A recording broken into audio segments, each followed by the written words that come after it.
without eating it. All the disciples asked, why? You did not find any place. He just kept quiet. Master asked, you did not find any place where nobody was observing you. The disciple says very beautifully, it's a very small story. All of you would have known. Master, I am not able to find any place where God is not observing me, where God is not seeing me. I feel everywhere His presence. This story was known to all of you as a knowledge. Unfortunately, it did not become wisdom. This story has multiple layers of meaning and understanding. First thing, there's no shortcut for spirituality. There's no shortcut for enlightenment. There's no technique for enlightenment. Technique means shortcut. There's no shortcut. You have to iron out your 24 hours with a clear understanding of practicing the presence of God in your body, mind, actions, in everything. That clear, intense awareness has to be imbibed. Second thing, whatever you experience as God, when you experience me, some will have 30% fear and 30% love, 30% confused emotions. Some will have maybe 50% fear, 40% confused emotions. Some will have 100% fear. Some will have 100% love, no fear. Different ways you'll be experiencing the Guru. How you experience as Guru, that's what you experience as God. You know the experience. Whatever may be the experience you have about Guru, whether it is with fear or the attitude of master and disciple, or the attitude of father and son, or the attitude of mother and son, or the attitude of friend, or the attitude of beloved, practice 24 hours. Two things will happen. One, your action will fall into awareness. Second, that fear, whatever the lower experience you have about the master, will extinct, will be burnt away. The percentage of fear you experience with me will be burnt away. The percentage of other emotions, except pure surrender you experience with me, will be burnt away. These two things is possible only by practicing intensely the presence of Guru, practicing the presence of the master. When you sit in your office, think, this place is owned by Swamiji. How Swamiji will maintain this office? When you sit and talk to people, if Swamiji is here physically, how will I talk? When you do Guru Puja, when I am here physically, just remember, if he is sitting with open eyes, how I will do. Practicing the presence is the only way. Is the only way. Only way. Your arrogant egoistic logic can go on justifying, no, there's another technique. Or you can go on postponing with it. That's what I call hypocritic loopholes. The air hole, air bubble in the copper wire will not allow the copper wire to be a conductor. Electricity will never flow. Same way, the hypocrisy between the relationship, when you practice my presence, the hypocrisy you handle, you have it, it's like air bubble, will not allow the good disciple relationship to happen. Will never, the presence will permeate, penetrate you. Practicing the presence, tremendous respect, is the only way. That is the only way.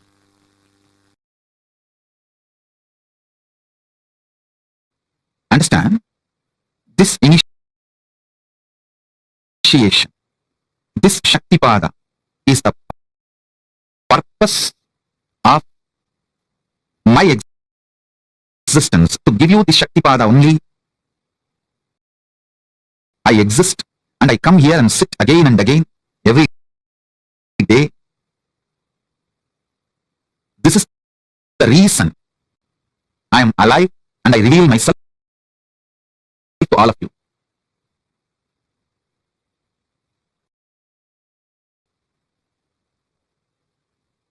I sincerely bless all of you as living manifestation of Paramashiva, as Paramashiva. I bless you all and initiate all of you. Whoever decides to trust my revelation about me as Paramashiva. I tell you, once this happened, I was supposed to give me an initiation. He told me that it's a ritualistic initiation, so prepare formally. Means I have to get one fruit and one betel leaf and one fruit means banana, one betel leaf, nut. And in those days the dakshina will be that 4 annas. 4 anna is I think 25 paise. you have to keep some coin for that 4 Anna. And you have to get one towel, means a piece of cloth. These are supposed to be offered as a dakshina. So he told me, prepare everything and come with all that. He was supposed to give a ritualistic initiation. One beautiful thing, that one thing with Arunili I have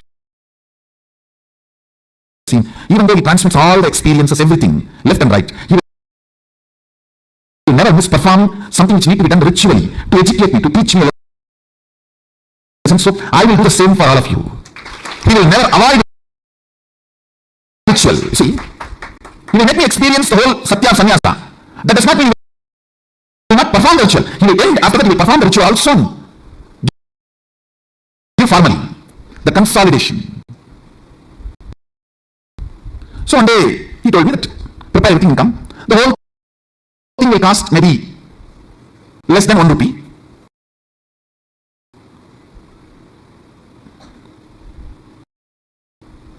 Because the towel already I had one towel, means that understand. Only the other few things I need to buy, which is less than a rupee. With including that 4 Anna I am supposed to give as dakshina. Whole thing will cost less than whole thing will be 1 rupee.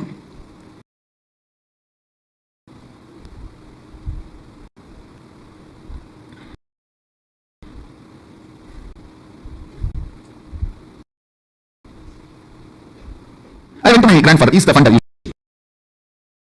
for all my rituals and all the expenses. I went to him. And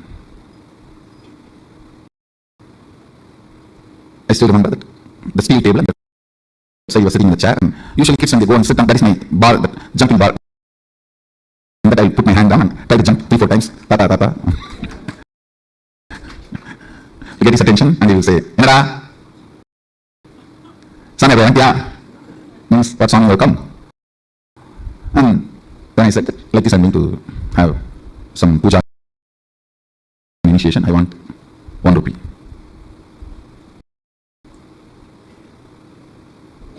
He will not usually handle the cash, so he will look at the cashier will be just sitting next to him. He will look at him. And I used to say they have a signal how much to give and all that. And by now I studied the signal. If he just shows through the eye, only what I ask will be given. If he shows with a little smile also, then a little more than what I ask will be given. All the signal now I studied. And if you stand on the table and jump few more time and nachachify. In the Tamil it is nachachify means nagging. Nagging. Data. Innum data. Data. Innum data. Means if you stand and nag, nachachify, you will get 1 more coin. 2 more coin. And he told me that by the time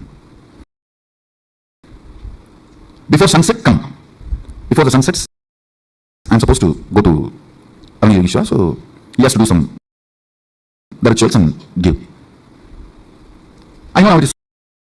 Sun is going to set. I need to run, but I was standing there testifying, thinking that if I stand for a few more minutes, I'll get few more coins. I can buy something with that when I am going back to temple. And as usual, when he stood there and nachachify, nag, he smiled at the cashier. The fellow, are you, Baba? I have not seen a person like this. He will count such a way almost that he will hear that note or almost half of the rate of the coin will go away the way he rubs. His name was Shanmugam, my grandfather's partner. And he will count. Da, Sanavya. Finally, we put that coin. So because I was standing and nagging, I got a few more coins. I think 2-3 coins he gave. I took it and ran. By the time almost sunset has happened.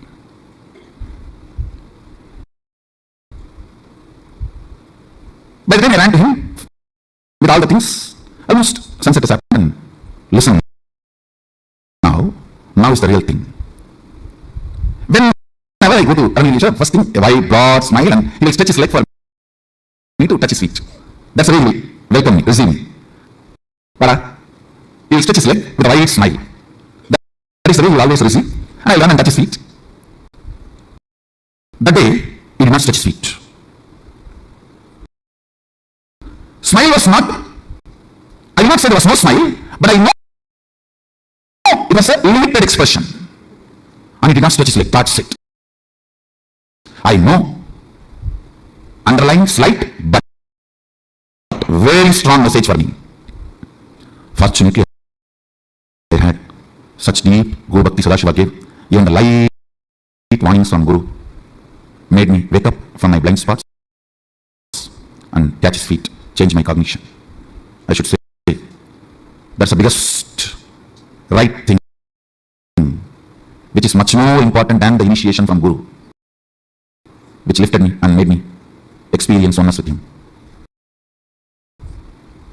It is your ability to see the slight warnings he gives and catch, change the cognition, saves you in life. Because many times he doesn't want to interfere with your freedom, with your will, with what you want to do in your life. It is the slight messages.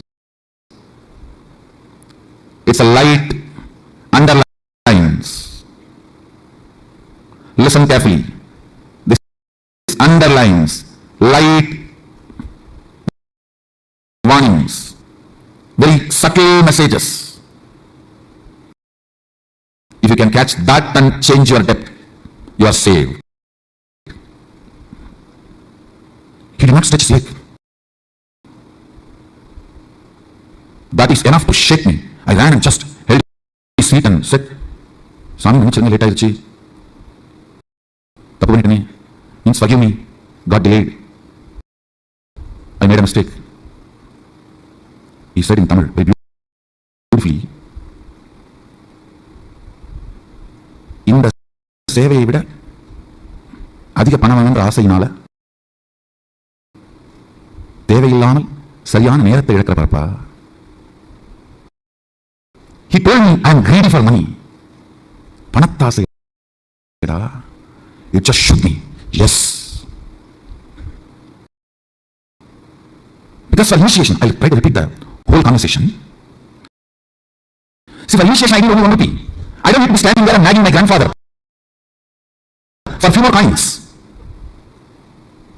Something which I thought I can buy, which can be a comfort, and after all, easy money coming, it's only few more minutes. The casualness. It was a slap, shock. I just woke up. Oh God. Just these few coins.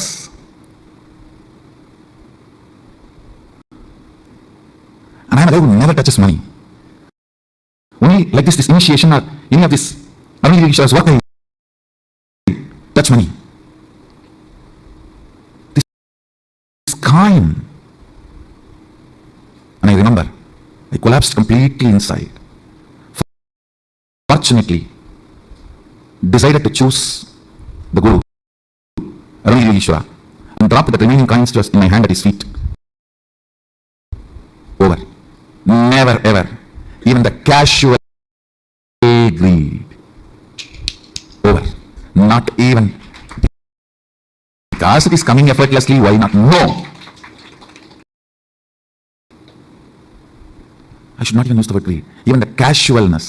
If it is there, we can buy something. Even that cannot keep me away from my Guru. It was too small incident, but too big cognitive shift in me. Over. Over.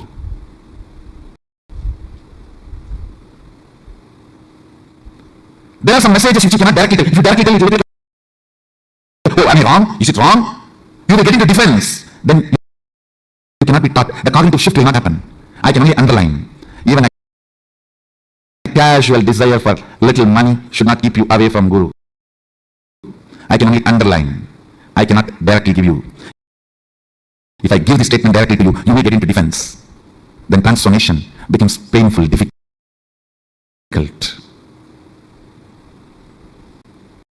Sometimes things need to be very subtly told. You need to catch it. You need to catch it. Only if you catch the subtle messages given by Guru, your cognition will be consolidated. Your cognition will be consolidated.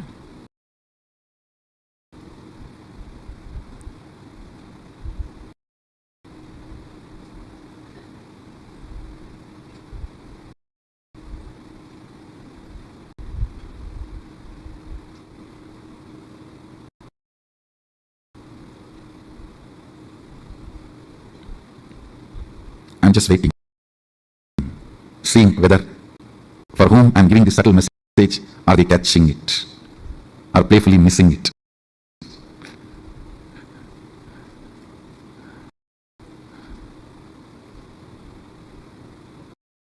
There are some who cannot be recovered. They are doomed. When I say the name, you are doomed.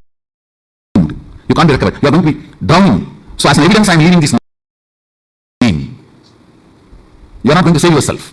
Only when you are not going to save yourself, I tell you a name. If you are going to save yourself, I don't tell you a name. I only send a message and see whether you are going to catch it or going to be playing, missing it. If I tell you a name, be very clear. Don't take this as a good sign. If I tell you a name, don't think, oh, Swamiji told my name directly and advice. Praising is different. Sometimes I tell you a name and praise, that is different. During the advice, if I tell you a name, be very clear. I am leaving the evidence for the future to tell, even after Swamiji told, he did not listen. If I don't tell you a name, only leave the message, I have a hope you will catch the subtle message and consolidate. Catch the blind spot even you are missing, which is inside you, and change your cognition. If I am telling you a name, it means very clear, you are too arrogant, you are not going to change. I am telling you a name so that the future, you will be the wrong example for the future to learn lesson from you.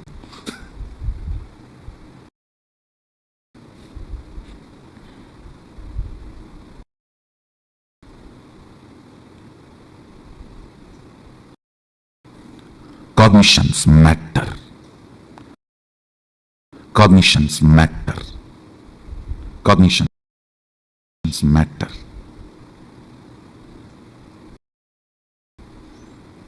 Do you know the funny thing next? What happened when I collapsed at his feet?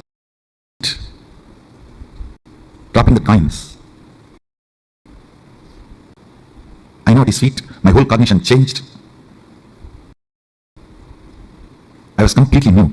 He lifted me up and held my face casually and turned. I saw the sun is back. Sun was back. No sunset.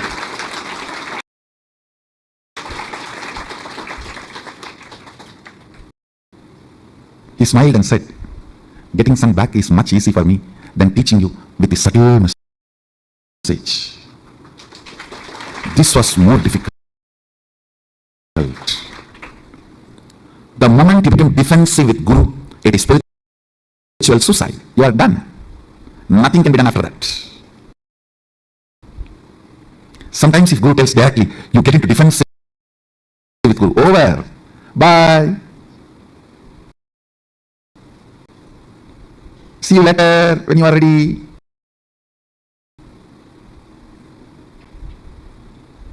Understand?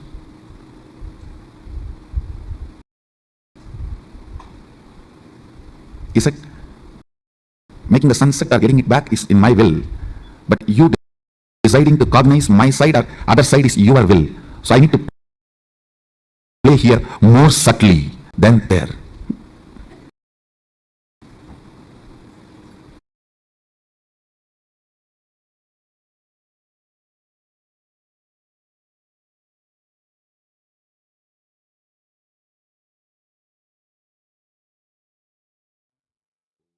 The subtle lessons that the Guru shows us, hints towards our blind spots. Just if we catch it, we will be saved from even the biggest of patterns that we are stuck with.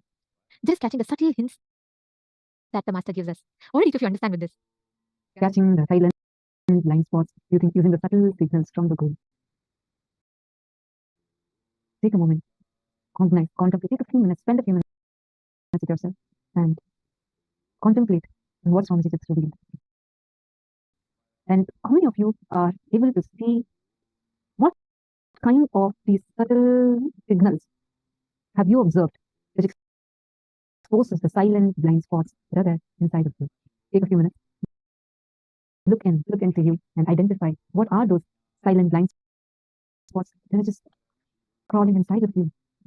Actually, many times, even we will not know what are these subtle blind spots. These silent blind spots means you don't know it exists in you, but it exists in you and it is making you it is making you take decisions, all of these from this space.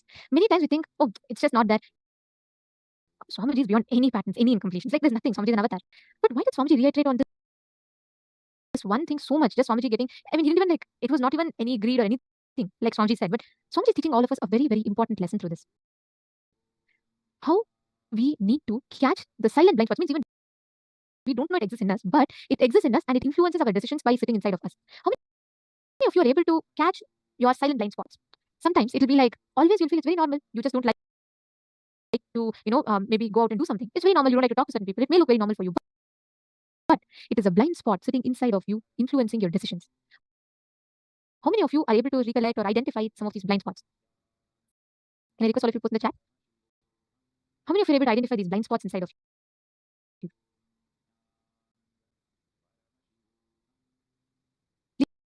Please understand, these silent blind spots that we have sitting inside of us, these are the root cause of delusions in our life. As long as we have these silent blind spots, we are continuously entertaining only delusions in our life. Swamiji gives a very, very beautiful lesson. Just by Ananta Yogeshwara not stretching his leg, you will be able to simply catch this, that, just through that, Swamiji caught the whole lesson that Ananta Yogeshwara wanted to teach Swamiji. Practicing the presence of God is in multiple ways you can experience this. I had shared with you all about the story of Swamiji going around the circumambulation of the hill, right? How Swamiji will say, literally for Swamiji will be, how will Annamalai Swami behave? I will simply behave like that. How will Annamalai Swami do? I will simply do like that. That is literally it. Like Swamiji said, once Annamalai Swami told in one of the speeches, one of the satsangs, he said that I never have dreams. Then the moment Swamiji heard this, then Swamiji is like, oh, Annamalai Swami doesn't have dreams? Then I will also not have dreams. How can I have dreams? I can also not have dreams. The moment Swamiji heard this, the moment Swamiji heard Annamalai Swami tell, then that day when Swamiji was sleeping, Swamiji saw that dreams that are coming in Swamiji, even in Swamiji's dream, Swamiji went and told himself, stop, I cannot have dream. Annamalai Swami does not have dream. I cannot have dream. See, Swamiji's whole consciousness, his whole being responded to it so much that even in dream state, where consciousness is less and only the mind exists, even in that state, Swamiji literally stood up and said, okay, stop, how can I have dream? When Annamalai Swami does not have dream, I cannot have dream. And the dream stopped halfway through. That's all. After that, Swamiji never ever had dreams, ever. That is the way we can use each thing that Swamiji teaches us, right? It is such a beautiful lesson for us to learn, is it not? The way Swamiji tells us, when Swamiji tells, it is simple integrity, simple, straightforward living. That's all. Matachina Hugus is saying, yes, there are some of them. Understand, all of us have these silent blind spots inside of us. It sits inside of us and affects so many of our decision-making capabilities. Like so many decisions that we make is affected by the silent blind spots. Because even we are not conscious. Even we don't know what decision we are making, why we are making it a certain way. But Matachina Hugus is asking, what if we have dream with Guru? Please understand, all dreams are incompletions. If you have Swamiji coming in your dream, and when you wake up, if you're able to remember it in color, it is vision. Swamiji tells, if you're able to recollect your dream, if you saw the dream in color, it's a vision, it's not a dream. Understand, all the dreams that we have, we only have it in black and white. Now we all think, no, I don't know, my dream was in color. I'm very sure it's because once you wake up, you add color to it to perceive it. But we only have, our dreams are only in black and white. But even in the dream, you will feel it will be such vivid color. Vivid color, and sometimes even in the dream you will feel like your eyes, it's just so bright for your eyes, and like it'll be a very vivid experience. Then it is vision. It's not dream, it's vision. You can be rest assured that it is darshan, it's Swamiji has given to you.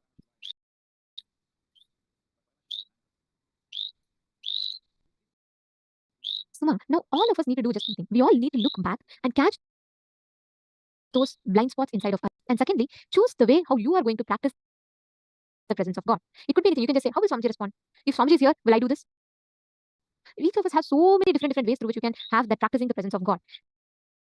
Just keeping Atmalinga, feeding Atmalinga, living with Atmalinga will make you so friendly, complete inside of you. Every time, whenever you need any decision making, any crisis you are in, just do this simple thing. You'll give you so much of a courage and strength. Pen down just 5 aspects of your life where you're going to be working with this technique. Where Swamiji tells, how will Ananta Yogeshwara behave? How will Annamalai Swami behave? I will do the same way.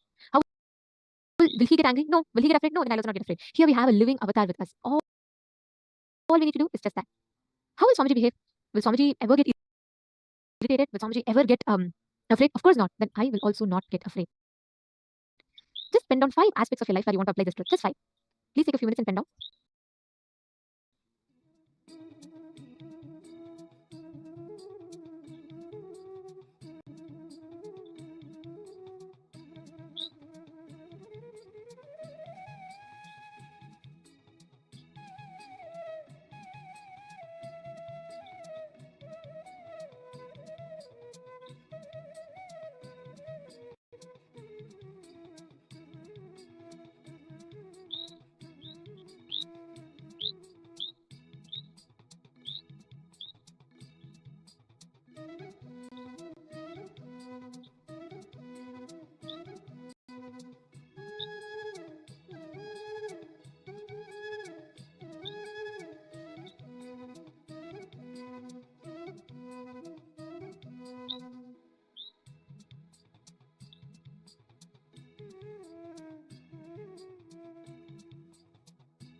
Yes, now we're going to be entering into the power of remote vision. So the first two rounds with Ashtama Mahashaktis. Now we're going to be doing the power of remote vision.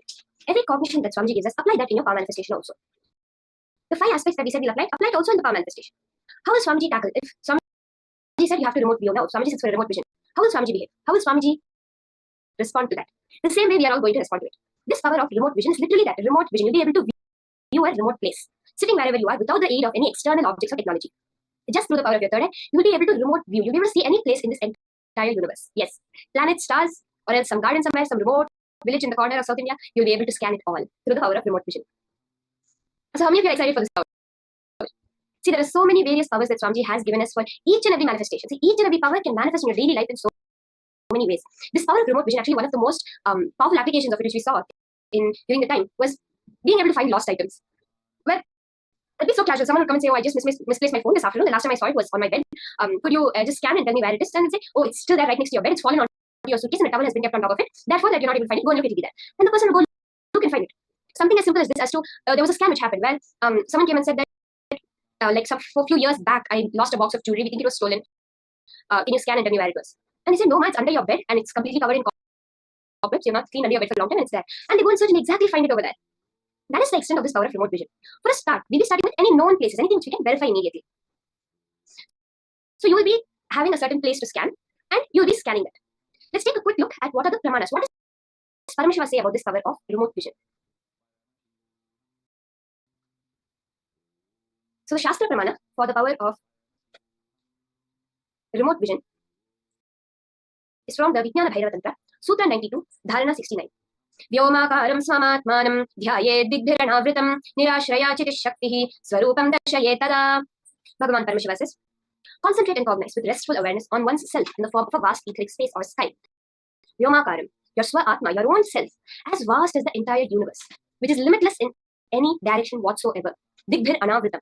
Thus, the power of consciousness, the Chitishakti, freed from all support, Nirashraya, reveals and manifests herself as a form of one's essential nature of the self. That Swarupa gets revealed to you. When you just decide to understand that with your cognition, you decide that, yes, I am vast, I am limitless, then any knowledge, any place in the universe is revealed to you. In the Mahabharata, we beautifully see this, beautifully portrayed and experienced by Sanjaya, who was a regular charioteer. So the whole war, including the Bhagavad Gita, was revealed by Sanjaya to the blind king Dhritarashtra. So by the Guru, by Rishi Vedavyasa, Sanjaya is initiated into the power of the remote vision. And sitting inside the palace, he's able to narrate in complete detail, including what's happening in the minds of the people that are on the warfield, to the king.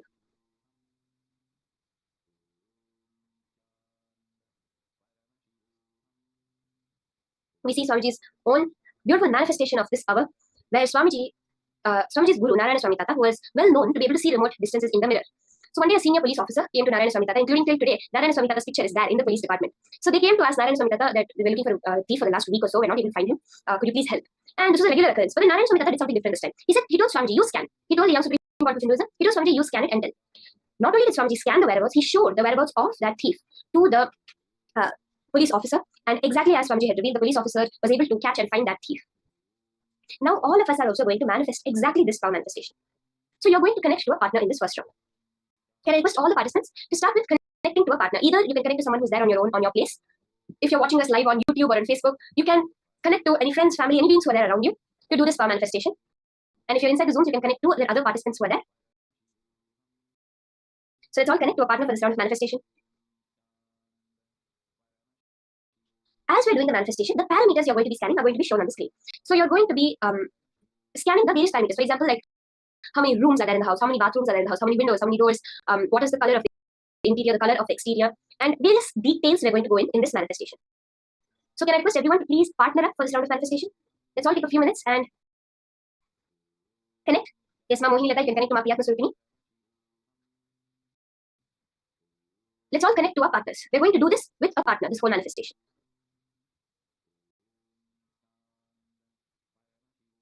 You can request your partner to give you any particular place. It can be their house or some place they've been to. They can just give you the name of that place.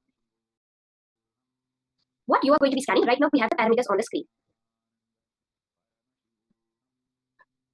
You're going to be scanning the number of bedrooms, number of bathrooms, whether it's furnished, unfurnished, semi-furnished, what's the layout of the living room, the wall material, the colors, type of furnitures, layout of the kitchen, color of the kitchen, wall material of the kitchen, and the flooring and the color of the kitchen and the color of the flooring. So let's scan these parameters. These are the details that we all want to scan. So as we are manifesting, as we are doing, let's go into the subtlest of details. The more and more you go into the details, Swamiji says, Paramashiva resides in detail. When you go into that details and reveal, you'll see how that confidence that yes, Paramashiva is manifesting happens in you. You're literally able to see the colors, the material. We had an incident where a Nithyananda participant was scanning, was able to see the make of the table that was printed on the right-hand corner underneath in tiny font. He was able to scan the make of the table.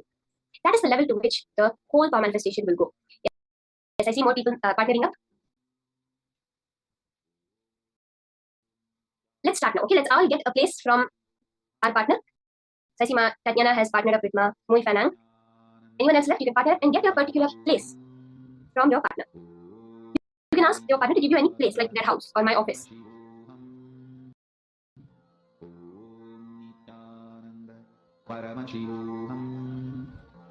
Once you have gotten the place, you'll be scanning the various parameters that are now projected on screen. Maybe you can start scanning our partner's house. You can scan your partner's house where they are living. Scan the number of bedrooms in their house, number of bathrooms in their house. How is the status? Is it furnished? What the layout of the living room is? Meaning where the sofa is, where the TV is, where the table is. What material is the wall? Is it wooden wall? Is it cement wall? What color is the wall? Is it blue, green, white, black? And the type of furniture.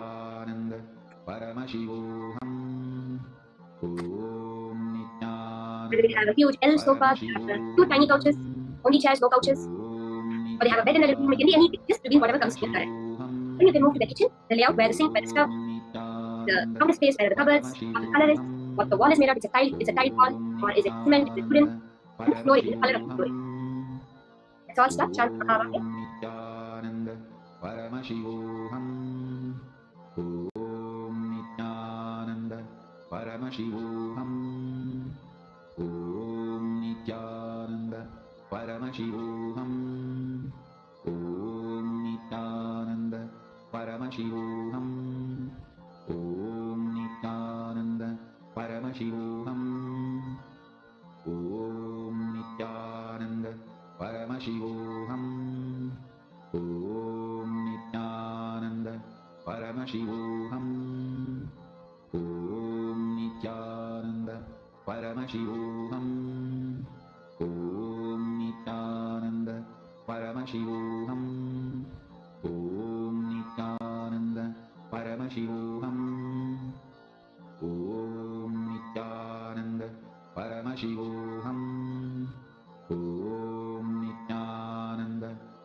As you're doing the manifestation, you can start sharing with your partner also what you're feeling in the current.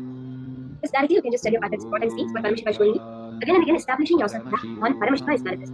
I am not doing anything over here. Only Paramashiva who is manifesting. Whatever comes, whatever he tells me, he will be integrated and authentic. He is revealing that. That's all.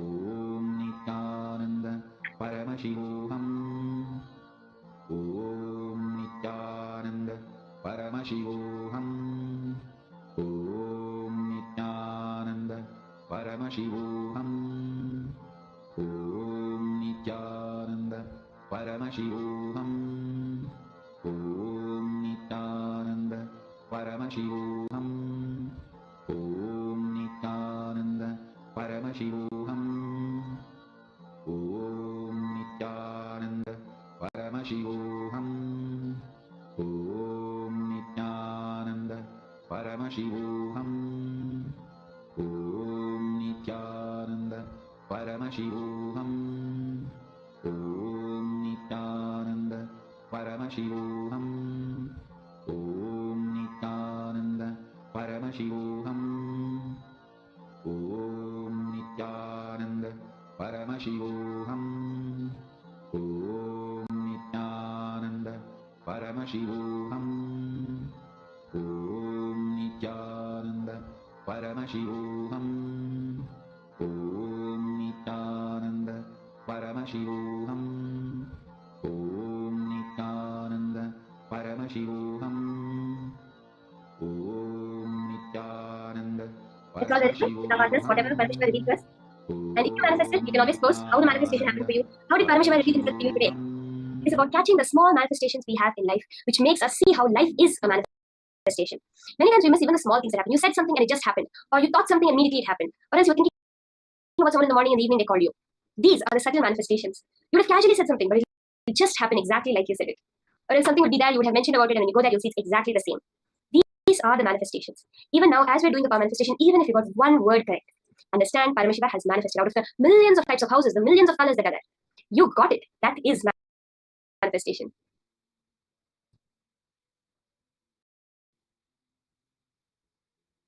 So let's all post. How did Paramashiva manifest in you today? How did it happen? You can post that. Throughout the day, we're going to be quickly doing different powers that we cover throughout the whole program so that we can keep it engaged, alive, and manifesting Paramashiva in all the ways possible.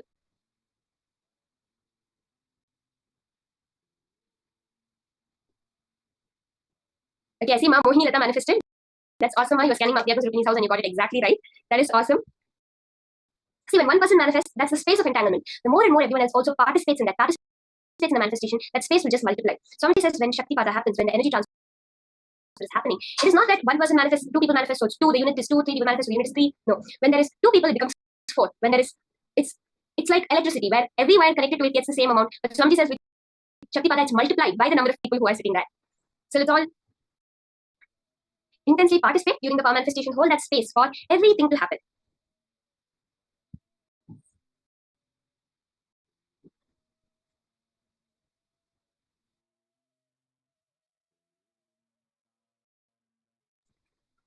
Now, we're going to be entering into the next powerful session from Swamiji. Today's whole day is so much just melting in that connection with Paramashiva, knowing that Paramashiva himself has come down as your Guru. The next session is Guru Bhakti. What exactly is Guru Bhakti and what is it exactly? Like, all of us have Guru Bhakti. How did it manifest in our life and what is it manifesting in the future as our life? Let us now listen to these powerful cognitions from Swamiji himself.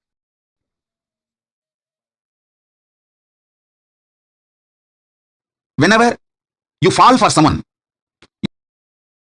you are in deeply love with that person, the human being, the person for whom you fall for, you are in love. That person takes you for granted. You feel the other person for whom you have fallen is not loving you so much as you feel for him or her. Listen. Whenever you fall for someone, you always feel the other person for whom you have fallen. That person takes you for granted and that person does not love you, have feelings to the same level you have. Sometimes this is the way you feel, sometimes this is truth also. With ordinary human beings, this is the way love is acted, reacted, given, received, reciprocated. This is the way the love flows with ordinary human beings. With the divine, with Paramashiva, the logic of love is totally different. Listen. When you love me, when you fall for me, first thing, I raise you. Second, I shower life energy in you.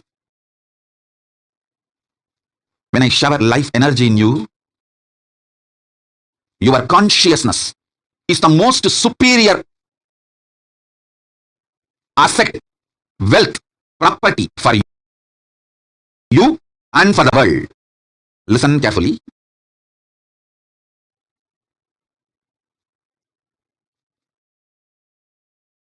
I'll tell you one small,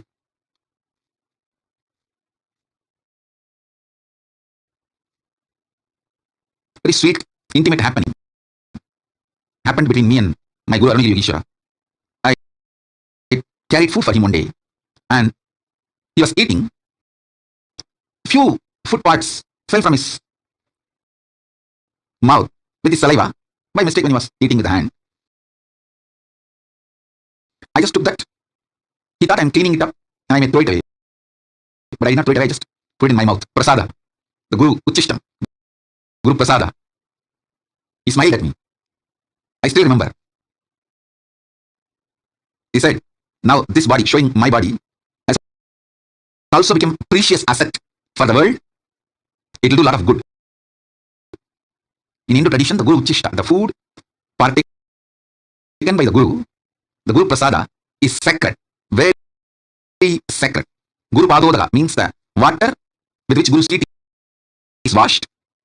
The food which Guru has partaken, Guru Uchishta, Guru Padodaka, is highly sacred in Hindu tradition.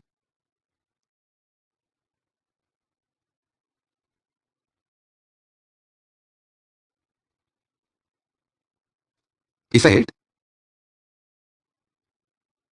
just that little Uchishta, which I took, the power of that, he said, that is very biomemory, bioenergy is passed on, and that will start flowering in this body now. This body also is a precious asset for the world because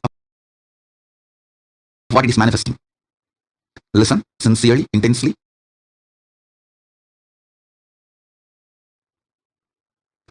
When he loved me, he made me sacred.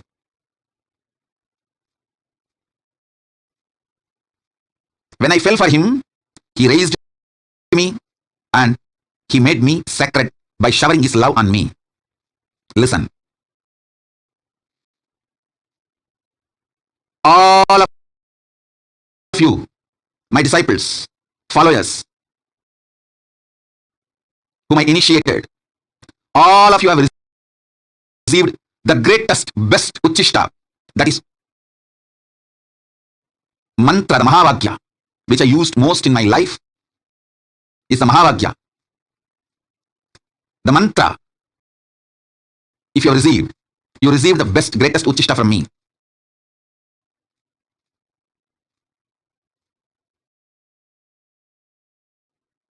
You are now sacred. Your consciousness is needed for this world. Each of you meditating, living Vedagamic lifestyle, living enlightenment, not only helps you, it helps the world to sail through this pandemic, this pralaya.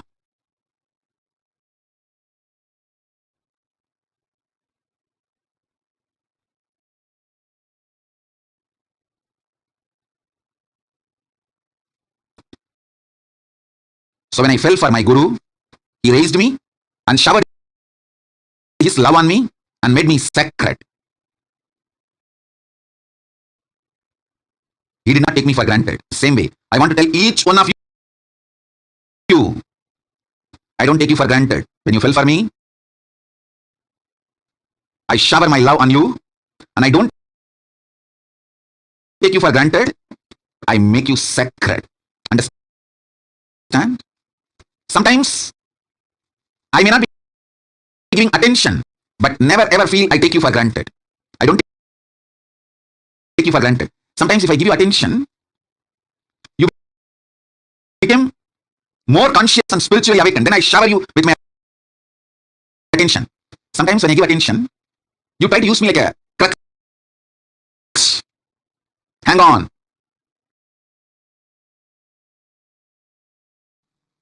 Paramashiva's message. Directly from Kailasa. Listen. Reality of the existence manifests as consciousness in you, as Paramashiva in Brahmanda, in macrocosm. In the macrocosmic level, the reality of existence is Paramashiva. In the microcosmic level, the reality of existence is consciousness.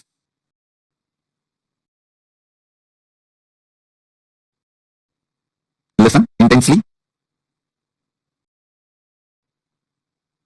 The fifth force,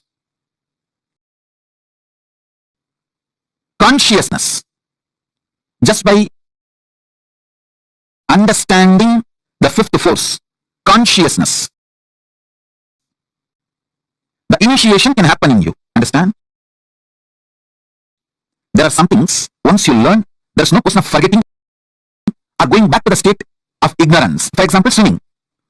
Once you learn swimming and start swimming, even 25 years you did not swim, but by mistake, accidentally you fall into the water, simply your body will start swimming.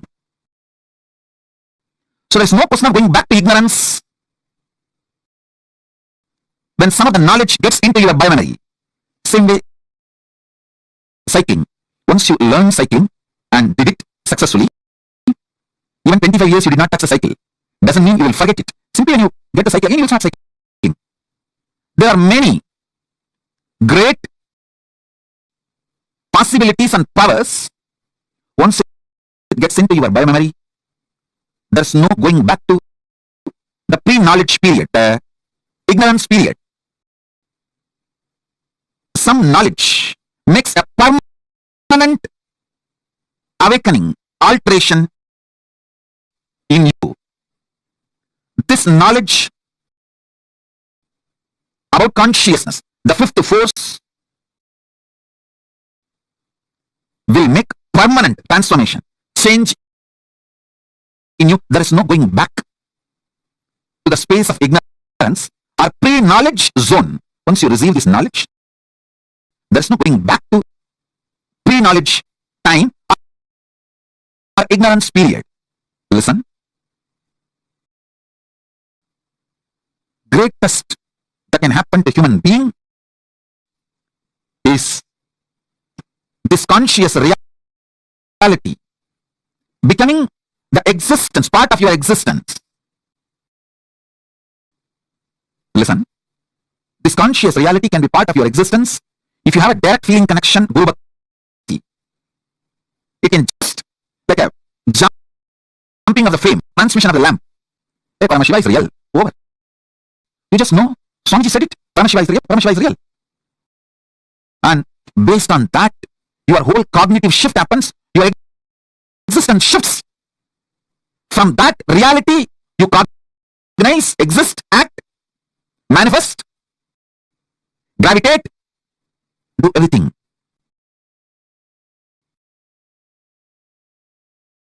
Smaranat Mukti. Remembrance liberates. Understand? I was seeing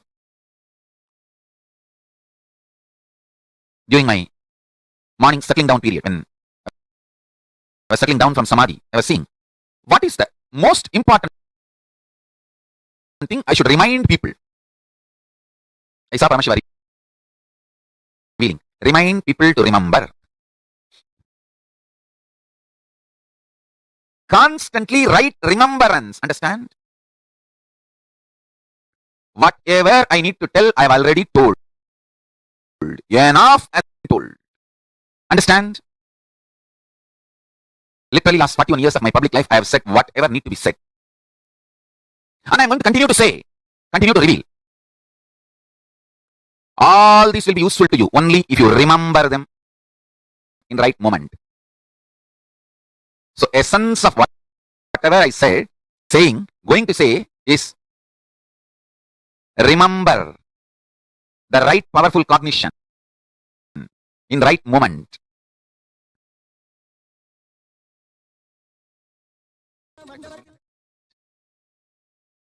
Whatever I said, saying, going to say, essence of all of that is Smaranat Mukti.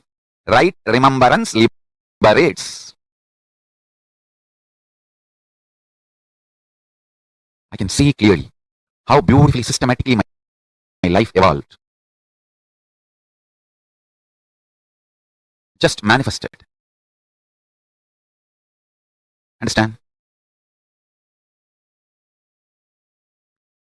When you remember the right powerful cognitions in right time, immediately liberation. Anything does not liberate is not right remembrance. Anywhere the right remembrance happens, immediate liberation. Listen. Life is all about how many times you remember powerful cognitions and experience liberation, and how many people you help to remember powerful cognition and manifest enlightenment. That's all. That's all. Understand? The more and more people you support to get powerful cognitions, the more and more you will manifest powerful cognitions. Paramashiva says, when you make one person have Siva Diksha, whatever japa he does, the punya he gets and the same punya you also get. It's an ultimate cosmic blessing you can get for yourself and for the world. Now, remember this one powerful cognition, Smaranat Mukti. Remembrance liberates. Remembering right cognitions at right time liberates. Empowers, enlightens. Remembrance enlightens. Smaranat Mukti. If I have to literally translate that word, Smaranat Mukti, into English, right remembrance enlightens and empowers. Right remembrance liberates, enlightens, empowers. Smaranat Mukti Arunachalam. Being with that which neither need to be remembered, can be remembered, nor can be forgotten, or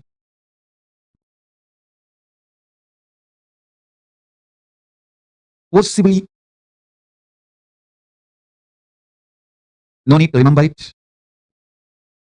Anyway, you can't forget it.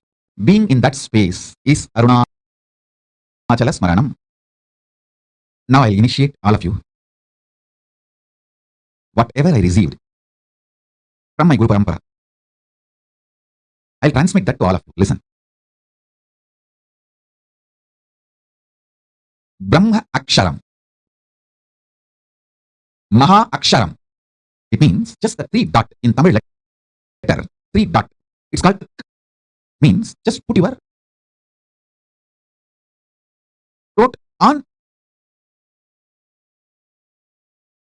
your upper palate. Lock the throat into the upper palate.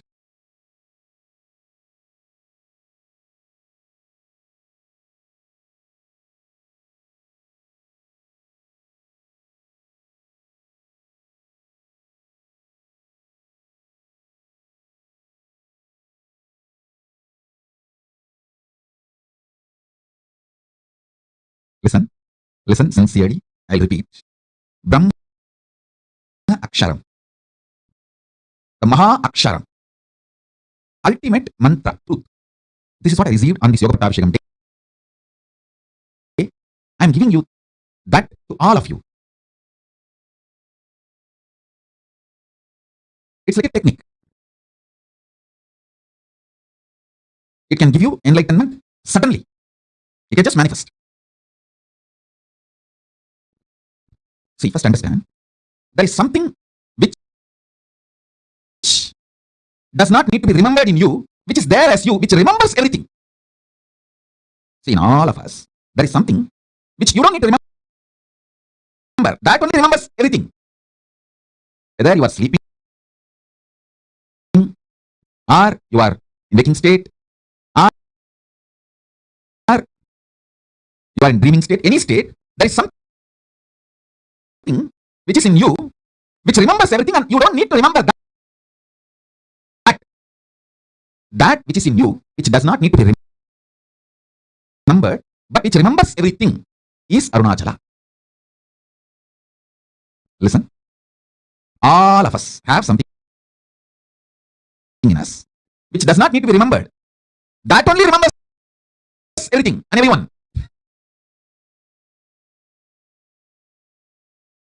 That is Arunachala. That is the most powerful reality. Remembering which does not need to be remembered or cannot be remembered, which remembers everything. In you, there is something which cannot be remembered or forgotten, but that only remembers everything, including what you think as you. Listen, cognizing that, sit with this means putting the lower throat on the upper palate. It's a Tamil letter. Just project the Swami's page.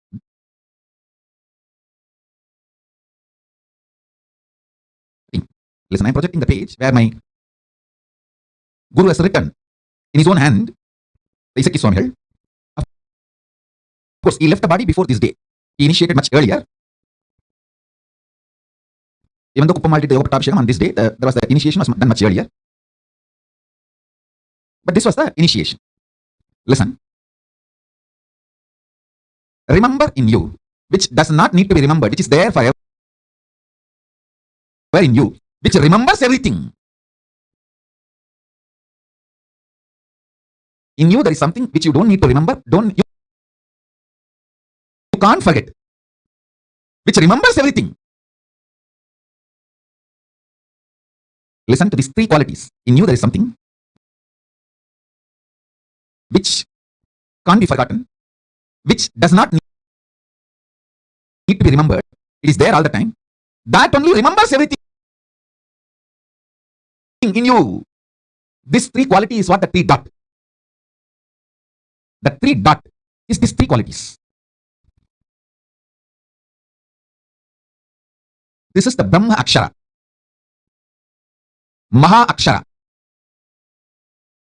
Remember this three quality. There is something in me which does not need to be remembered, which is there all the time, which cannot be forgotten, which is there all the time. Whether I am sleeping or deep sleep or dream, it is there. That's why when I wake up, I just know I slept well. So even through a sleep, that is there alive. And that only remembers everything. This 3 point is the Brahma Akshara. This 3 point is the Brahma Mantra. Brahma Akshara, Mahā Akshara. Just cognize this and sit with the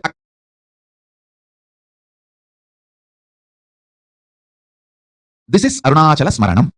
Just by Smarana, Mukti, liberation.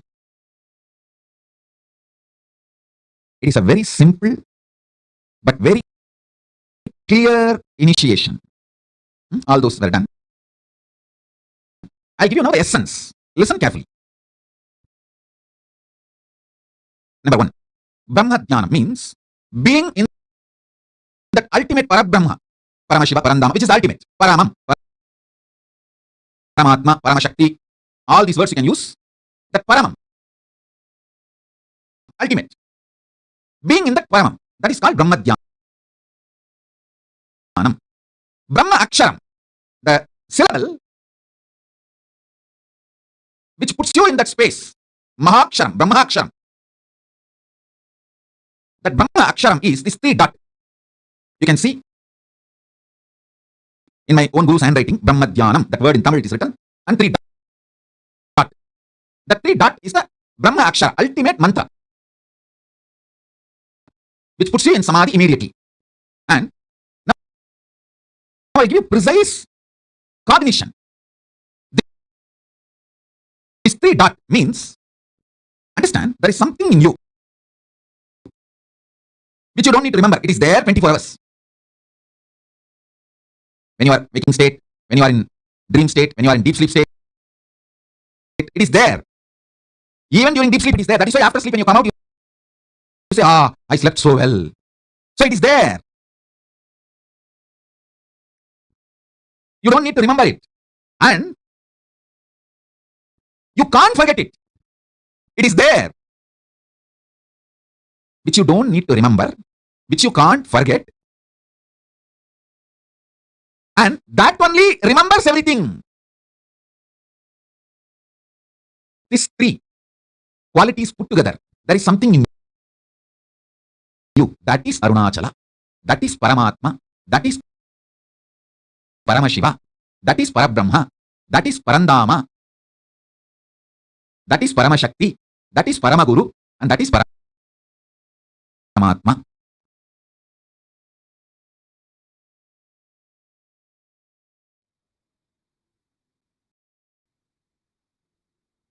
So beautifully, Swamiji explained to us the understanding of Smaranat Mukti Arunachala. Each of you right now, take a moment, type in post, what is the exact understanding you got? Swamiji said about Arunachala. What is it exactly, precisely, what did you get as an understanding? Please take a moment and post. What is the exact thing you understood? What is it? Arunachala. What is that? What did Swamiji explain as who is Arunachala, how Arunachala exists in each one of us? What is that component of us? Very powerful. Swamiji gave us like 3 states for us to identify. 3 powerful cognitions Swamiji gave us. I request all of you to take a moment and post.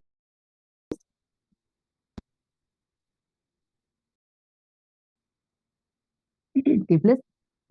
Mahā Kalyani is asking, just tell me how to unclutch. Sure, Mahā Kalyani, sorry, did you get the answer or are you still here? Let's see, it's a message from earlier. Come on, all of you take a moment and share. What did you understand as just Arunachala being inside of you? What a powerful way to explain. Smaranat Mukti Arunachala. That which resides in you, which is there in you, even without your effort, you don't even need to remember it. That remembers you. That is Arunachala. It exists and it remembers everything that's happening in your life. That component of you is Arunachala. Sadashiva Tattva has posted. You're not a human being having spiritual experience. You're a spiritual being having a human experience. Absolutely. Can I request all of you, all the participants, come and take a few minutes and quickly type and post here in the chat. Nithyanandam, Jeronimusaya, Taikizang, Govindanaya, Ashokaminaya. Can I request all of you take a moment and please post in the chat. What did you understand as Arunachala? Who is Arunachala? Like, how does Arunachala exist inside of us?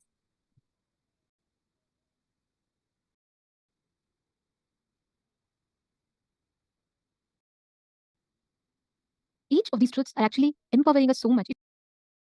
If you cognize the essence of what Swamiji said, whether it is practicing the presence of God or whether it is putting yourself in right remembrance. Actually, when I was listening to this, I was remembering one of the participants' questions yesterday. Prithvi Prasad asked, right? How you can remember these truths, like, how you can note down all of them. Please understand, when you are listening, the Smaranat Mukti, just by remembering these cognitions, they get embedded into your biomemory. They automatically resurface up when in need, and you will be able to manifest the experiences with them. It will not need something separate. It does not need something different, something apart or outside. Something that remembers, that's right, Prithvi Prasad, correct. Something that remembers within us. It's almost like this. Let's say you set an alarm for to ring 4 days later. You may not, at some point you may forget it, but automatically the alarm is going to ring, whether you forget it or whether you're still remembering it, correct?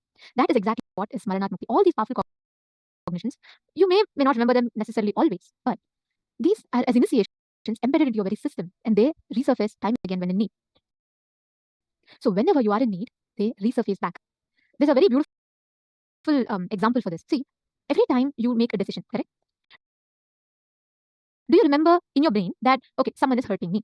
I am supposed to feel embarrassed. So do you think, what emotion am I supposed to feel now? Is it anger? No. Is it hate? No. I'm supposed to feel shamed. Okay, yes, pick that up. Is it like a lengthy process for you to remember that you're supposed to feel ashamed, then after that you're supposed to cry, and then you give a command for your brain to bring tears, and the tears come, and then you start the process of crying? No. It's just instantaneous, right? The moment someone tells you, okay, I don't like you anymore, automatically that emotion pops up in your. How? Do you remember each time? Do you say, oh, 1 minute. I have my emotion baggage notebook, so I need to see what notes it is, what emotion I'm supposed to do have, so I'll go get it. No, it's just that it comes up. Why? Because the repetitive number of times that you've put yourself through this conditioning, it's a conditioning. It's not default. It's not nature. If you, for a child, if you teach from its very birth that whenever you're happy, you're supposed to cry, when it grows up, it will cry. It is just the way you program yourself, the way you think. You've trained your cognitions to function. So now, whenever someone tells you, you don't need to remember that you have to cry, it just automatically happens, right? In that fraction of a second, the whole decision-making process is over. Same way, it's the exact same science, but applying it for the good purpose. Like, for example, the same science when you use for powerful cognition. Every time someone hurts you, what do you remember? Consciously, at least 30, 40 times, if you tell yourself, okay, now am I reacting? Stop my reaction. It is okay. Let me be in the space of completion and respond. That whole cycle, initially it may take 1 or 2 days, or even more than that time. But after that, the time reduces, and almost becomes nil. Like the moment someone tells something, you will just not react. But you need to put that effort. And that is what Swamiji explains so beautifully as Malnath Mukti. I never understood it this way until I listened to Swamiji's revelations, Swamiji's satsangs on right remembrance. We all choose to remember our incompletions, entertain, cherish, and make the future decision based on those past. Instead, go back, rewind yourself back to just using the right information, the right knowledge, the right remembrance of powerful cognitions to project the right happenings of the future. Understanding? Now, this is the essence of Smaranath Mukti. What do you remember?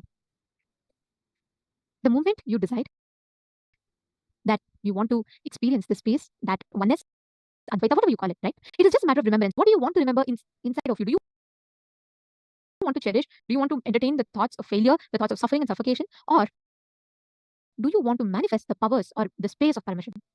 That is in your hands. What you can do, what you want to do, what you manifest, all the results are in your hands. You are the decision maker. The key is in your hands.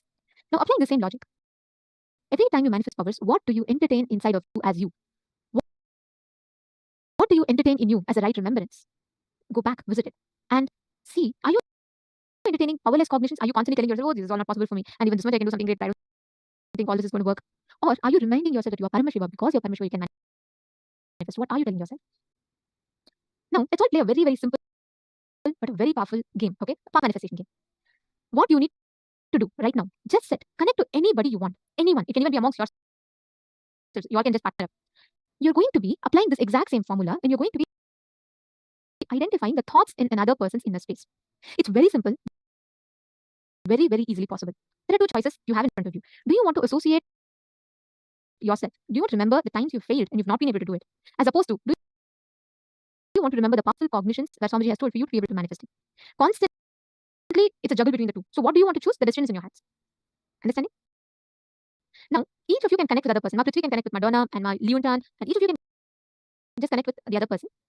Manifest this power where you're able to scan, identify what exactly the other person is thinking, precisely right up to the point where you will be able to see what the person is visualizing. Let's start with something simple. Let's say your friend is thinking of a rose. She can have a picture of a rose in her head, or constantly look at the picture of a rose, just make sure she's remembering it. And you can connect to your friend and scan, identify what she is or he is visualizing in his inner space, and you can scan it. Apply the exact same thing. Constantly remind yourself the powerful cognition that Swamiji has told. That's all the key. With that right remembrance, you will be able to manifest this power. Please start. Connect to your partner. Please start manifesting. Paramashivoham. Om Nithyananda. Paramashivoham. Om Nithyananda. Paramashivoham. Om Nithyananda. Paramashivoham. Om Nithyananda. Paramashivoham. Om Nithyananda. Paramashivoham. Om Nithyananda. Paramashivoham. Om Nithyananda. Paramashivoham. Om Nithyananda. Paramashivoham. Om Nithyananda. Paramashivoham. Om Nithyananda. Paramashivoham. Om Nithyananda. Paramashivoham. Om Nithyananda. Paramashivoham. Om Nithyananda. Paramashivoham. Om Nithyananda. Paramashivoham. Om Nithyananda. Paramashivoham.